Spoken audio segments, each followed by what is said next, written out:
Hi guys, welcome to another blog. আজকে আবার নতুন একটি ভিডিও নিয়ে আপনাদের সামনে হাজির হলাম। আজকে ভিডিওটি হচ্ছে ছোট ভাই চঞ্চলের শুভ আশীর্বাদ, সেই উপলক্ষে ছোট একটি ভিডিও করা। তো অবশ্যই আপনারা ভিডিওটি দেখবেন এবং ভালো লাগলে লাইক কমেন্ট শেয়ার করবেন। সবাইকে অনেক ধন্যবাদ। আর আমাদের হিন্দু শাস্ত্রে একটা আশীর্বাদ মানে বিয়ে অর্ধেক মানে হয়েই যাওয়া। যাই হোক, চঞ্চল এখন আশীর্বাদের আসনে বসবে। তো বসার আগ মুহূর্ত এইটা। এখানে চঞ্চল পাঞ্জাবি পরে রেডি হলো, তারপরে একটু মানে ঠাকুর ঘরে যা ভক্তি টক্তি করলো। তো এখন চঞ্চল বাড়ি থেকে বের হবে। বের হয়ে তা ওদের যে মানে পুরনো বাড়ি আছে ওইখানে যেয়ে মানে বসবে। তো এখানে তো আজকে আশীর্বাদ, চঞ্চলের আশীর্বাদ উপলক্ষে অনেক লোকজনের আগমন হয়েছে।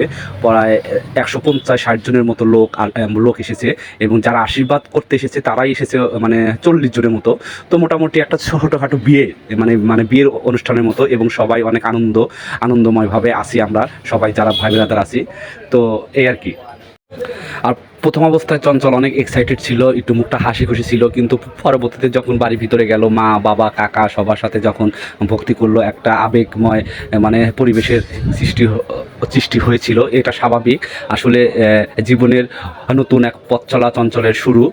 তো এইখানে আবেগ আসবেই। আসলে আমরা যে যাই বলি যে মানে আজকে মানে শুভ দিন, কিন্তু আসলে চঞ্চলের ভিতরটা চঞ্চলই মানে একমাত্র মানে বলতে পারবে, কারণ ওর জীবনের নতুন এক পথ চলা শুরু আজকে থেকে।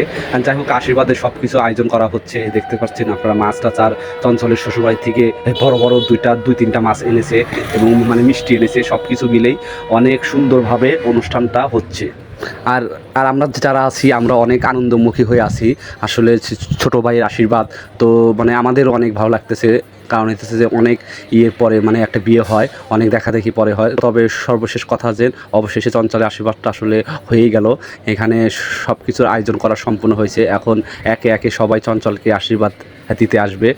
মানে প্রথমেই আসলে মেয়ে পক্ষ আশীর্বাদ মানে করতে আসবে, এটা স্বাভাবিক, কারণ এখানে আমাদের একটা নিয়ম। প্রথমেই মানে মেয়ে পক্ষ আলাদা আশীর্বাদ দিতে, যে একে একে সবাই আসতেছে, চঞ্চলকে ধান দুবলা দিচ্ছে, আশীর্বাদ করতেছে, যাতে দুজন অনেক সুখে শান্তিতে মানে থাকতে পারে সারা জীবনের জন্য একটা বন্ধন। তারপর যেগুলো ওর শ্বশুরবাড়ি থেকে যেগুলো আত্মীয় স্বজন আসছে, সবাই চঞ্চলকে সুন্দরভাবে আশীর্বাদ করছে। এবং চঞ্চলের যে শ্বশুর, উনি অনেক ভালো মানুষ, উনিও চঞ্চলকে আশীর্বাদ করলেন, এবং আশীর্বাদ করলেন একটা সুন্দর একটা সোনার চেন দিয়ে। তো সব কিছু মিলেই আসলে অনেক ভালোভাবেই অনুষ্ঠানটা চলছে এবং চলবে আশা করি। আর আশীর্বাদে কিন্তু অনেক লোক এসেছে, অনেক লোক। আসলে আমি তো প্রথমেই বলছি যে মনে হয় 150-60 জন লোক হবে মানে মোটমাট। তো অনেক লোক। আর একটা মানে গ্রাম অঞ্চলে আশীর্বাদ হলে আশেপাশের বাড়িঘর আর গ্রামের সবাই দেখতে আসে যে আশীর্বাদ আসলে মানে কী দিয়ে করছে চঞ্চলের শ্বশুরবাড়ি থেকে। তো এগুলো নিয়েই আসলে আমাদের আশীর্বাদটা।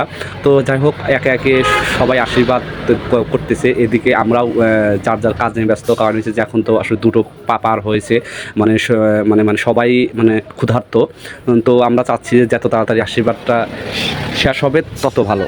তবে একটা জিনিস কি, চঞ্চলে যে ওর আশীর্বাদে যে চেনটা দিয়েছে এটা অনেক ভালো, এবং চঞ্চলও মানে অনেক ভালোই লাগে। আশীর্বাদের সেই চেনটি চঞ্চলকে গলায় পরিয়ে দিচ্ছে পরিতোষদা।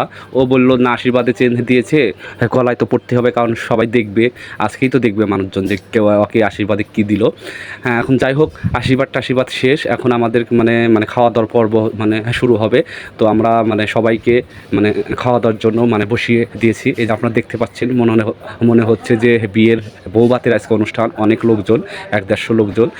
যাই হোক বন্ধুরা, আজকে ভিডিওটি এই পর্যন্তই। তো আমার ভিডিওটি যদি ভালো লেগে থাকে অবশ্যই আপনারা লাইক কমেন্ট শেয়ার করতে ভুলবেন না।